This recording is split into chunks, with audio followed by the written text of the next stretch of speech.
Hi, I'm Teresa, one of the history detectives here at Riverside, the Farnsley-Moreman Landing. Our job is to look at clues from the past and to figure out what life was like for the people who lived here and to share that information with the public. Today, I'm in front of the historic Farnsley-Moreman house, and the house is named after the two families that lived here the longest. Gabriel Farnsley, as far as we know, is the man responsible for having the house constructed in 1837, and the Moreman family lived here from 1860 to 1989 when the property was sold to the county. So the fact that this house is called the Farnsley-Moreman house gives us a unique opportunity. Most historic houses focus on one time period, one period of significance.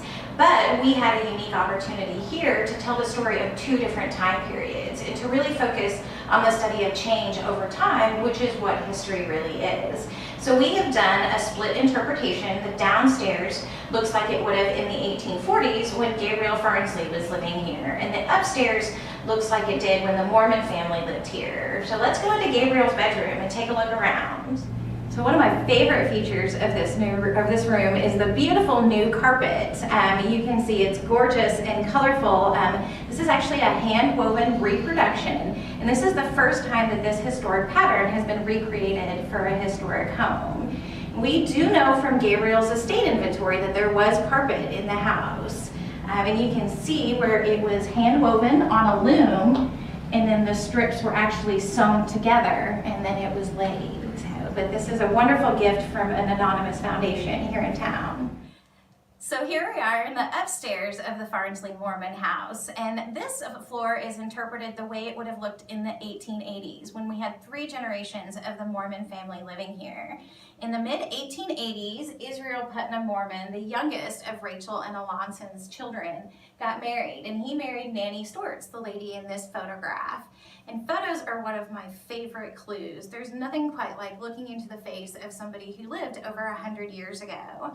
And these are exciting pieces to have. Back in September, the Moreman family had a reunion here, and one of the descendants brought us these original frames. And we had those restored and installed those with these photos of Israel and his wife Nanny just recently. And over here we have another really important clue.